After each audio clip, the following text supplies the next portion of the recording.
மாதம் காலம் ஆகிறது. இந்த தேர்தலில் அனைத்து இந்திய அண்ணா திராவிட முன்னேற்ற கழகம் பொதுச் செயலாளர் எடப்பாடி பழனிசாமி தலைமையிலான அனைத்து இந்திய அண்ணா திராவிட முன்னேற்ற கழகம் படுதோல்வி அடைந்திருக்கிறது. தோல்வி அடைந்தது என்று சொல்வதை விட முற்றிலுமாக புறக்கணிக்கப்பட்டது என்றுதான் சொல்ல வேண்டும். தோல்வி அடைந்து பிறகும் தொடர் தோல்வி. மாண்புமிகு அம்மாவின் மறைவிற்கு பிறகு நடைபெற்ற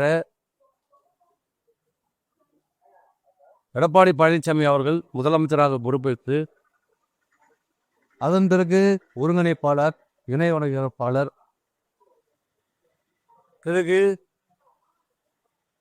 எங்களால் தேர்ந்தெடுக்கப்பட்ட பொதுச் செயலாளர் பதவியேற்ற பிறகும் இன்று வரை தொடர் தோல்வியை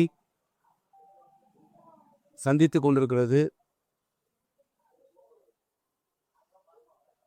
தேர்தலுக்கு தேர்தல்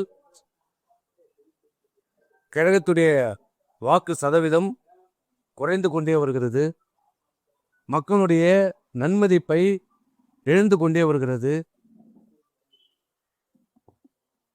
ஏன் இப்படிப்பட்ட இயக்கம்? புரட்சித் தலைவர் அவர்களால் தொடங்கப்பட்ட இந்த இயக்கம், நீதி கேட்டு தொடங்கப்பட்ட இயக்கம், கேள்வி கேட்டதற்காகவே திமுகவிலிருந்து வெளியேற்றப்பட்ட புரட்சித் தலைவர் நியாயம் கேட்டு நீதி கேட்டு தொடங்கப்பட்ட ஒரு இயக்கம். இன்றைக்கு அந்த இயக்கத்துடைய நிலைமை எப்படி இருக்குது என்பதை இன்றைக்கு அனைவரும் பார்த்து கொண்டிருக்கிறோம். எந்த ஒரு இயக்கம் கேள்வி கேட்டதுக்காக தொடங்கப்பட்ட இயக்கம் இன்றைக்கு அந்த இயக்கத்திலே யாரும் கேள்வி கேட்கக்கூடாது,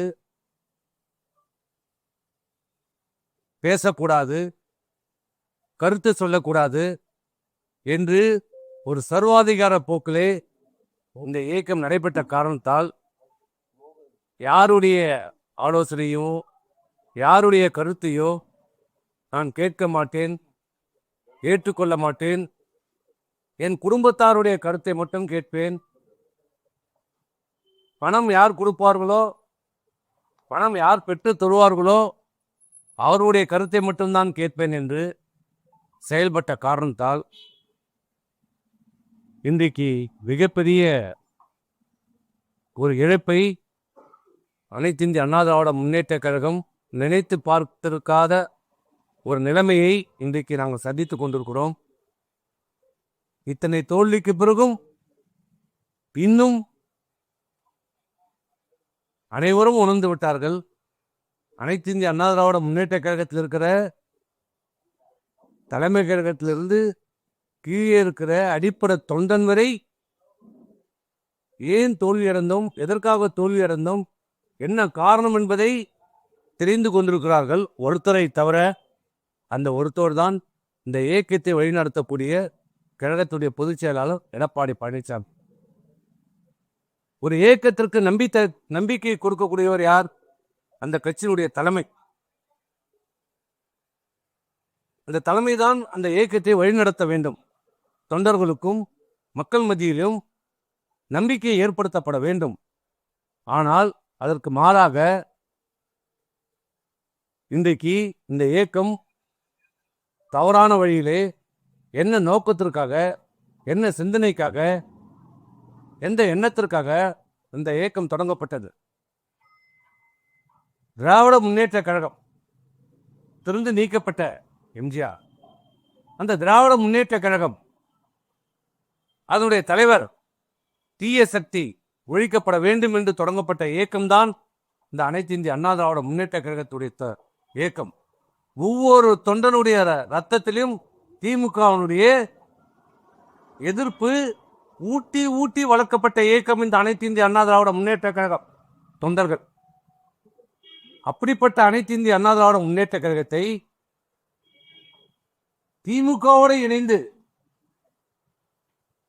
முதலமைச்சராக வேண்டும் என்று நினைத்த போதே அதிமுக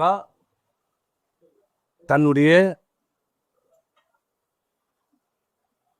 அந்த வார்த்தையை சொல்வதற்கு கூட எங்களுக்கு அச்சமாக இருக்கிறது.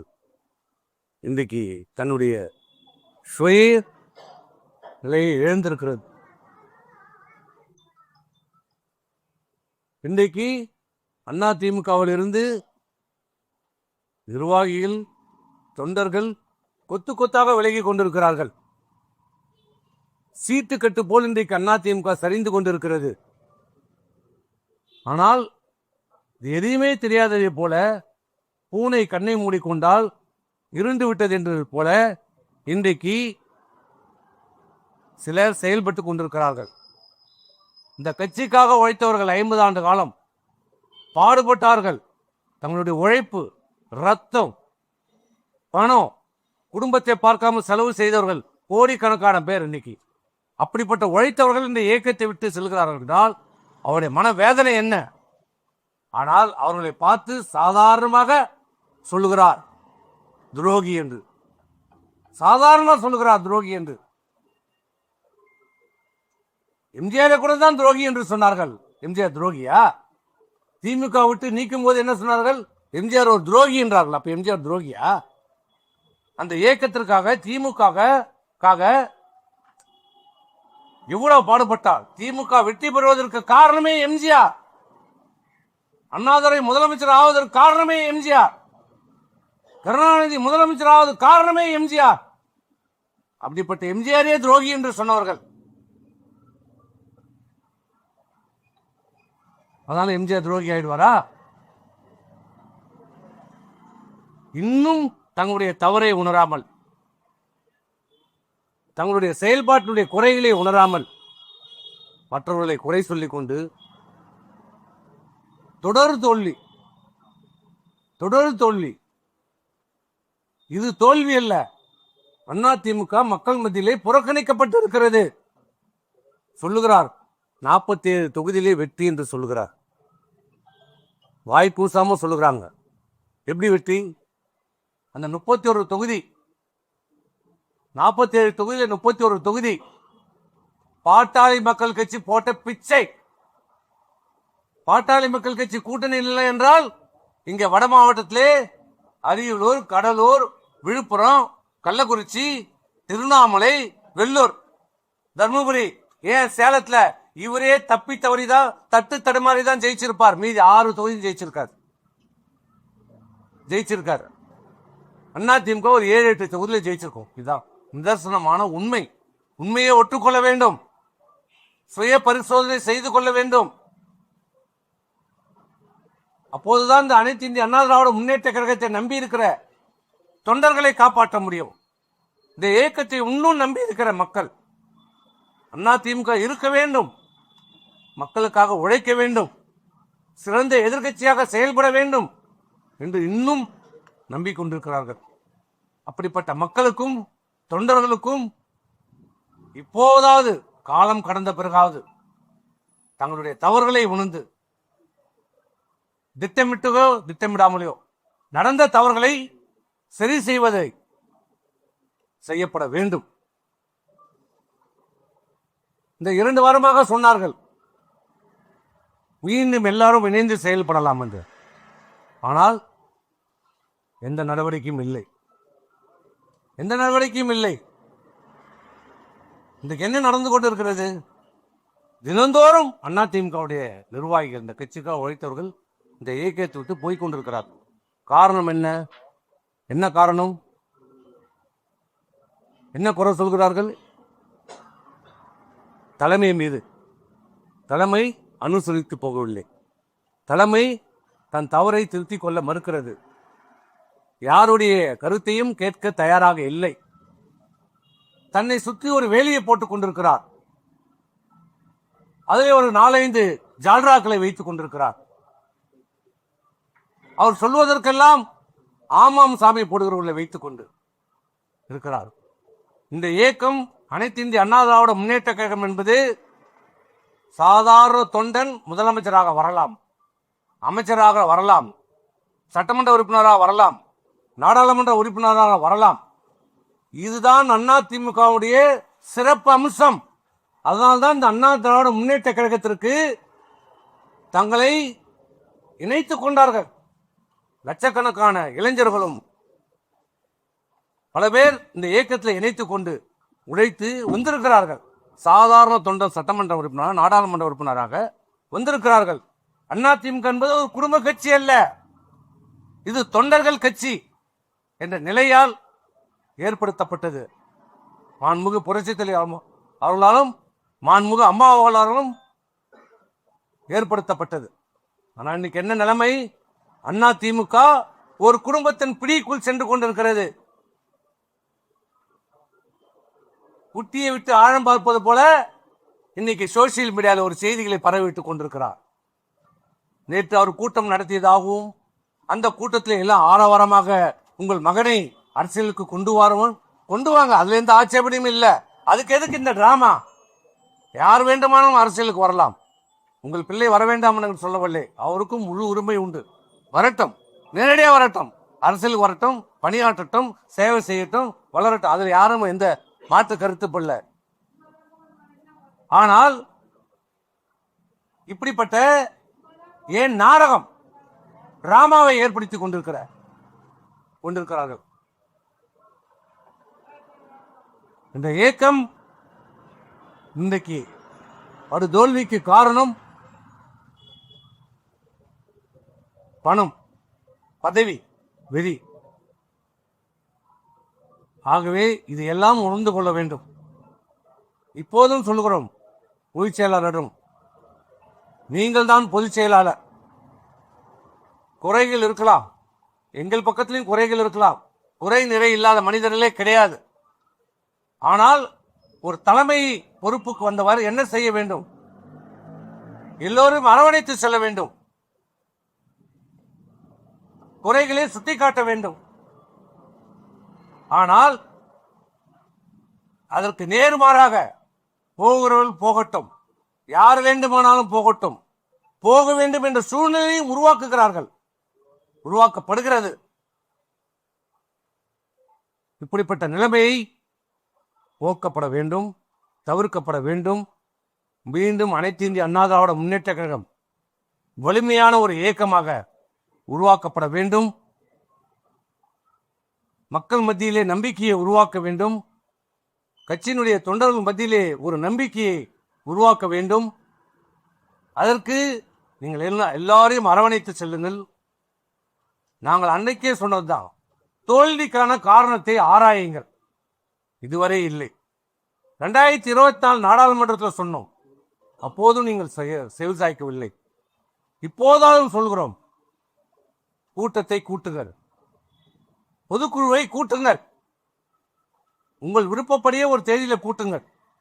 ஆனால் அதற்கு முன்பு பொதுக்குழுவை கூட காலதாமதமானால் செயற்குழுவையாவது கூட்டுங்கள். கட்சியினுடைய செயற்குழுவை கூட்டுங்கள். ஆண்டுக்கு 2 முறை கூட்டப்பட வேண்டும். இந்த ஆண்டு ஆரம்பித்து இது 6வது மாசம் போயிட்டு. செயற்குழு கூட்டம் ஆண்டுக்கு 2 முறை கூட்டப்பட வேண்டும். அந்த செயற்குழு கூட்டத்தையாவது கூட்டுங்கள். எல்லோரையும் அழையுங்கள், அதில் விவாதியுங்கள். ஏன், என்ன காரணம், என்ன நடவடிக்கை எடுக்க வேண்டும், இது சீர் செய்வதற்கு என்ன செய்ய வேண்டும் என்பதை விவாதியுங்கள், விவாதம் செய்யுங்கள். ஏன் அஞ்சுகிறீர்கள்? ஏன் அச்சப்படுகிறீர்கள்? ஒரு ஜனநாயக நாட்டிலே, ஒரு இயக்கத்திலே மாற்றுக்கட்டு இருக்கதான் செய்யும். அதை ஏற்றுக்கொள்கிற தலைவர் தான் ஒரு சிறந்த தலைவர். ஏன் புரட்சித் தலைவர் அம்மா போல தனக்கு மாற்று கருத்து சொல்வீர்களெல்லாம் திருப்புணு இயக்கத்தில் இணைத்து அவர்களுக்கு அமைச்சர் பதவி தரல, புரட்சி தலைவர் தரல. இயக்கம் வெற்றி பெற வேண்டும் என்பதற்காக மாண்புமிகு அம்மா 96 இந்த இயக்கம் மிகப்பெரிய தோல்வி அடைந்தது. வெற்றி பெற வைப்ப அந்த தோல்விக்கு நானே பொறுப்பு, இந்த தோல்விக்கு நானே பொறுப்பு, இந்த தோல்விக்கு நானே பொறுப்புன்னு ஒரு தலைவருக்குரிய தகுதியோடு தந்த தோல்வியை ஏற்றுக்கொண்ட தலைவர் அம்மா. ஆனால் இத்தனை தொடர் தோல்விக்கும் இன்று வரை யாருமே பொறுப்பேற்கவில்லை, ஏற்க மறுக்கிறார். தோல்வி என்று சொல்வதற்கு கூட மனம் வரவில்லை. ஆனால் அன்றைக்கு அம்மா என்ன சொன்னாங்க? நானே பொறுப்பு, மீண்டும் எம்ஜிஆர் ஆட்சியை நிறுவேன் என்று சபதம் எடுத்தாங்க. 2 வருஷம். அம்மாவோட பெரிய தலைவர் யாருமே கிடையாது. அப்படிப்பட்ட அம்மா பாட்டாளி மக்கள் கட்சி அலுவலகத்துக்கு சென்றாங்க, நேரடியா போனாங்க. மதிமுக அலுவலகத்துக்கு சென்றாங்க, அந்த படி ஏற முடியாது, குறுகிய படியில் ஏறி போனாங்க. ஜி.கே. மூப்பனார் அவர்களை போய் சந்திச்சாங்க, பாரதிய ஜனதா கட்சியை போய் சந்திச்சாங்க, எல்லா காங்கிரஸ் போய் சந்திச்சாங்க. எல்லா கட்சி வீட்டுக்கு தானே நேரடியாக போய் சந்தித்து அவர்கள் எல்லாம் ஒரு மிகப்பெரிய கூட்டணி வைத்து 2 ஆண்டுல மிகப்பெரிய ஒரு வெற்றியை பெற்று தந்த தலைவர் புரட்சி தலைவர் அம்மா. எப்படி முடிந்தது? வெற்றி பெறணும், அதற்கு என்னெல்லாம் தேவையோ இறங்கி போகணும். இன்னும் அதே கௌரவத்தோடு 98 நான் முதலமைச்சராக இருந்தேன், 99 நான் முதலமைச்சராக இருந்தேன், அதே நிலப்பாட்டில் இருந்தா இன்னைக்கு நிலைமை என்ன? அடிக்கிற காத்துல அம்மியே பறக்குது. இன்னைக்கு மம்தா பானர்ஜி நிலைமை என்ன பாத்தீங்கல்ல? உங்க நிலைமை என்ன ஆயிருக்கும்? இந்த 2 நாள் அன்றைக்கு சரியா இருந்தது, உங்க நிலைமை என்ன? நிலைமை இன்னும் ஒண்ணும் மாறல. கனவு உலகத்தில் இருக்காதீங்க, வெளியில வாங்க, உண்மையை உணருங்க, உணர்ந்து செயல்படுங்க, இந்த இயக்கத்தை காப்பாத்துங்க, அண்ணா திமுகவை காப்பாத்துங்க. மீண்டும் சொல்றோம், எல்லோரையும் அழைங்க, வருகிறோம், கலந்து பேசுங்க, நடவடிக்கை எடுங்க, திருத்துங்க, சரியான பாதைக்கு கொண்டு செல்வதற்கான வழிமுறைகளை கலந்து பேசி முடிவெடுங்க, கூட்டத்தை கூட்டுங்க. ஏன் தயங்குறீங்க? நாங்க என்ன விரோதிகளா, பகையர்களா? ஏற்கனவே நம்ம எல்லாம் சாதாரண ரூம்ல பேசிக்கலையா? மாற்று கருத்தை பேசிக்கலையா? பேசுனது இல்லையா? பிறகு நீங்க சொன்ன கருத்தை நாங்க ஏத்துக்கணும் போனது இல்லையா? போயிருக்கிறோம்ல, இந்த 8 வருஷமா தானே நடந்திருக்கிறது. ஒவ்வொரு முறையும் உங்களிடம் நாங்கள் மாற்று கருத்தை சொல்வோம், இது சரியில்லை சரியில்லைன்னு. பிறகு கடைசியா நீங்க எது சொன்னாலும் சரி எங்களை சமாதானப்படுத்தி நீங்க சொன்ன கருத்தை நாங்கள் ஏற்றுன்னு தானே போயிருக்கிறோம். இங்க வரைக்கும் போனோம். நீங்க எப்போ திமுகவோட போகணும்னு சொன்ன ஒண்ணுதான் அந்த கருத்து. பிறகு இதுக்கு மேல் உடன்பட முடியாது என்றுதான் நாங்கள் வெளியே வந்தோம். உங்க கருத்துக்கு உடன்படல. அதை தவிர்த்து இந்த 8 ஆண்டு காலம் நீங்க சொன்ன அனைத்து கருத்தையும் நாங்கள் ஏற்றிருக்கிறோம், செயல்படுத்தி இருக்கிறோம்.